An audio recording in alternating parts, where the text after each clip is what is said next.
रचनात्मक लेखन मंच में आप सबका स्वागत है। मैं दिया चित्रांशी रचनात्मक लेखन मंच न्यास से अपने अगले प्रतिभागी को प्रस्तुत करना चाहती हूँ।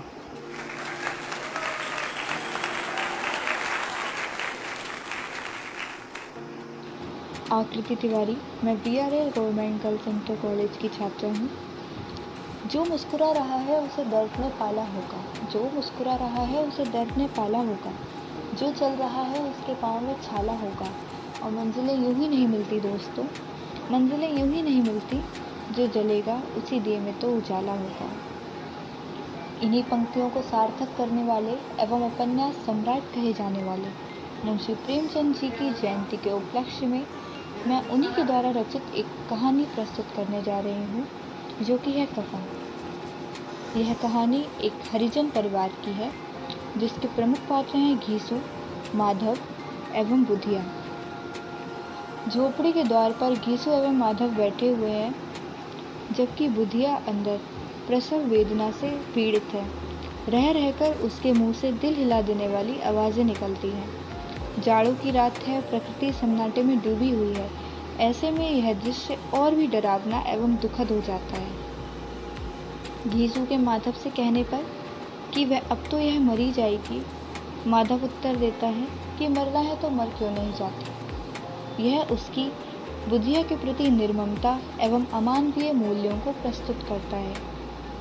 आज एक औरत की जान से ज़्यादा बढ़कर इनके लिए भुने हुए आलू हो गए।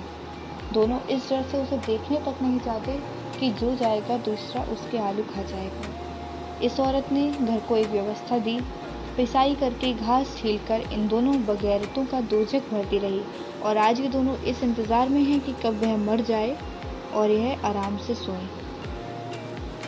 घीसू को 20 साल पहले हुई ठाकुर की बारात याद आती है, जिसमें अनेक तरीके के भोजन थे।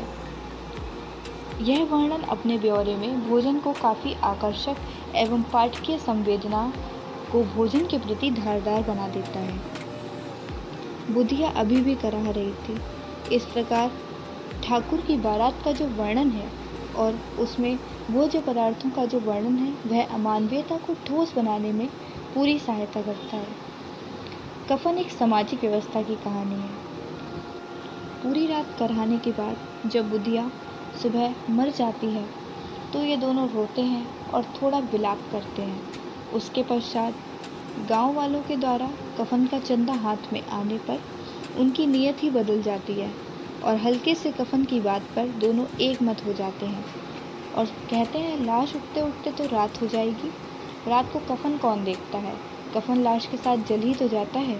और फिर उस हल्के कफन को लिए बिना ही ये लोग उस कफन के चंदे के पैसे को शराब, पूड़ियों, चटनी, अचार और कलेजियों पर खर्च कर देते हैं। अपने भोजन की तृप्ति से ही दोनों बुधिया की सद्गति की कल्पना कर लेते हैं। हमारी आत्मा प्रसन्न है तो क्या उसे सुख नहीं मिलेगा? ज़रूर मिलेगा। भगवान तुम अंतर्यामी हो, उसे बैकुंठ ले जाना। अपनी आत्मा की प्रसन्नता पहले ज़रूरी है। संसार और भगवान की प्रसन्नता की कोई ज़रूरत है भी तो बाद में। घीसू को यह बात पता होती है कि लोग कफन की व्यवस्था तो करेंगे ही, भले ही इस बार रुपया उनके हाथ में ना आए। नशे की हालत में जब माधव अपनी पत्नी के अथाह दुख भोगने की सोचने लगता है, तो घीसू उसे चुप कराता है और कहता है, चलो अच्छा हुआ जंजाल से छूट गई। नशे में नाचते गाते, उछलते कूदते, सब ओर से बेखबर वे दोनों फिर मदमस्त कहीं गिरकर ढेर हो जाते हैं और उस भोजन का आनंद लेते हैं जो कि उन्होंने बुधिया के कफन के पैसों से लिया है। यह कहानी अत्यंत यथार्थवादी है। आर्थिक विषमता वाले जिस समाज में एक ओर तथाकथित धनी मानी और बड़े लोग दुनिया के सारे आनंद लेते हैं, वहीं निर्धन मजदूर एवं किसान रात दिन कठिन परिश्रम करके भी 2 वक्त की रोटी नहीं कमा पाते। जब एक इंसान को जीते जी अच्छे वस्त्र एवं खाना तक नसीब नहीं हुआ, तो मरने के बाद अच्छे कफन का क्या? मरने के बाद इंसान का नाम, उसका मकान और उसके वस्त्र, ये 3 चीज़ें ही तो बदलती हैं। नाम स्वर्गीय, वस्त्र कफन और घर शमशान। तो मरने के बाद ऐसे कफन का क्या फ़ायदा? मरने के बाद वो तो उसे देखने के लिए नहीं है, तो और कफन भी उसके साथ जल ही जाएगा। तो जब हम किसी के लिए उसके जीते जी कुछ नहीं कर सकते तो उसके मरने के बाद करने का क्या फ़ायदा। गीसू और माधव इसके ज्वलंत उदाहरण है कि गरीबी किस हद तक व्यक्ति को संवेदना शून्य और जड़ बना सकती है। प्रेमचंद जी की यह कहानी हमारे सामाजिक कुरीति के विषय में एवं गरीबी के विषय में हम सभी को जागरूक करने के लिए बहुत ही प्रेरणादायी रही है।